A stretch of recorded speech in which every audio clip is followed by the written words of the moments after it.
Alright, hello everybody. This is the Uglies books, and we are covering now Pretties, and these are the other two books we will be covering, and maybe Bogus to Bubbly, or Bubbly to Bogus, or something like that. So we are now on book 2, which is Pretties, and now Tally tells David the truth after everybody gets captured and only him and her escape the smoke from special circumstances. Tally admits to him that, yes, she was the spy, and that she's the reason everybody is in monumental trouble and is about to have unspeakable things to them done by Dr. Cable.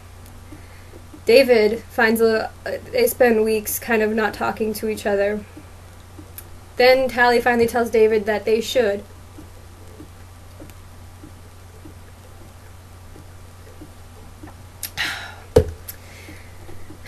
They should save everybody.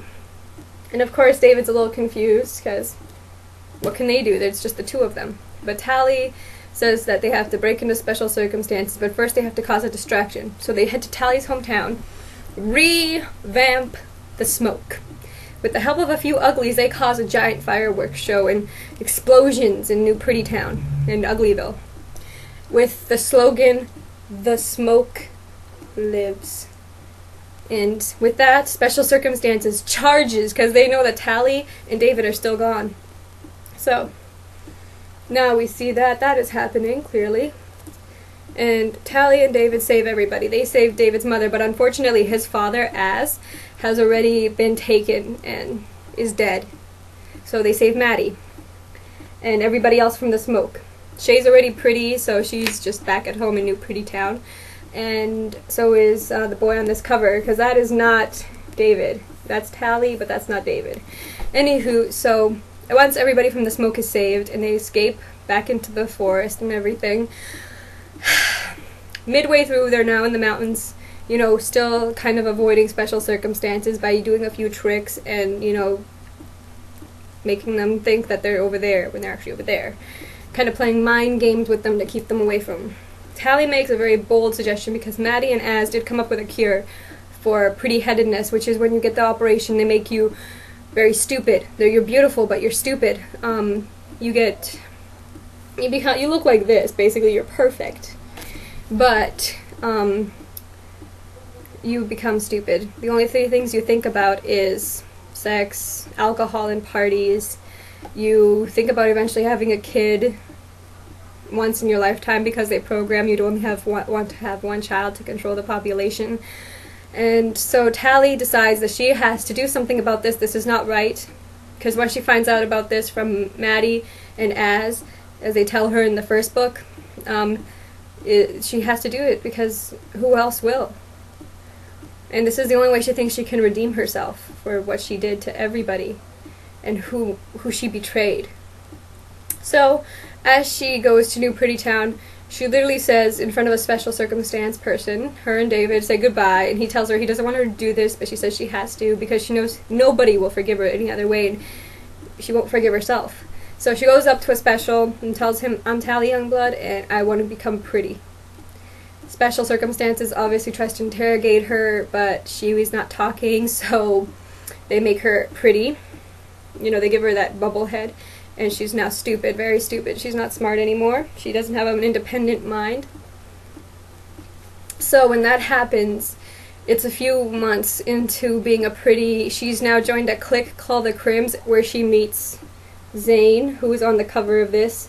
Now, Zane and Tally have kind of a special bond now, because they were both acquaintances of Shay. Zane used to like Shay back in Ugly Days. And as soon as he meets Tally, he falls in love with Tally, as he did with Shay, but Shay kind of never had a chance to really, say anything about his feelings because of everything that went down between them. So him and Tally start dating. And one night at a pretty bash in one of the towers, one of the New Pretty Town towers at a party, one of the smoke kids sneaks in. Because Tally did make a promise to test out the cure for bubble-headedness.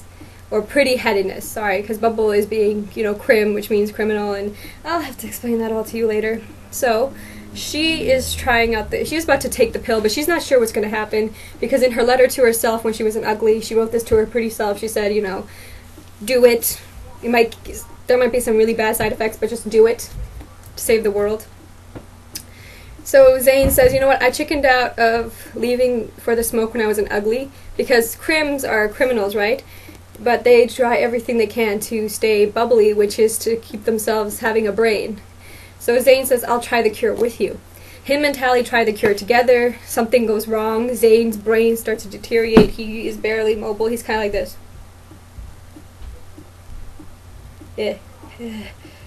He's very dazed and confused. He can't really properly speak to her. And he's starting to lose mobility and coordination, even thought processes. But Tally loves him so much. So him and Tally and a couple of other crims that are now pretty, you know, they escape. And they are given the cure by the same kid. It's not David. He was supposed to deliver it, but he didn't, because he didn't want to see Tally like this. So Shay, obviously, is not up for this. She disappears. But Tally's friend Paris, Zane, and a few of the other pretties, you know, they leave. They escape from special circumstances with a huge distraction at a pretty bash. Still the same old Tally doing crazy tricks. Anywho, so what happens is once they're now at Smoke Base Camp, the new Smoke anyway, Tally asks the good doctor to help Zane, Maddy. Maddy tells Tally those pills were meant for one person, you, and one pill was to reverse the effects of the pretty headedness operation. The other one was to eat the nanos that were about to eat your brain. So it was a test prototype, and those nanos are the ones that Zane over here ate. So he technically never ate the cure. He just consumed mind-eating robots. And Tally is clearly unhappy about this, so she stays with Zane the entire time, and she sees David. Zane starts to get back a little bit of his memory through extensive surgeries, and him and David kind of have a conversation about Tally. And Zane and David both feel very strongly about this girl. And then one of the other kids from the old crim group in New Pretty Town comes back. Actually, the only kid that ditched again, Paris, I think, or somebody else, comes back, and they had a secret tracking sensor they didn't even know about. So again, the new Smoke gets found out by special circumstances. They swoop in, and everybody's escaping in the midst of this huge fiery explosion in this new Smoke. And Tally tells David that she will stay with Zane. She tells David, "You're ugly. I don't want to see your face. Go." She's literally screaming it at him, and David, you know, he leaves, and basically that's what happens. They kind of ended off on that note, and then when special circumstances comes in, Tally tells them that she will do whatever they want. She will come with them peacefully if they can save Zane, because he's dying. He's becoming more brain dead by the minute, and it's going to move, and it's going to kill him eventually. He'll just be a husk. And so they leave, you know, with special circumstances. And they give you a little preview here of Tally, and something really ugly is about to happen to her. Okay, so I will see you in my next vlog, which will focus on specials. Alrighty then, peace.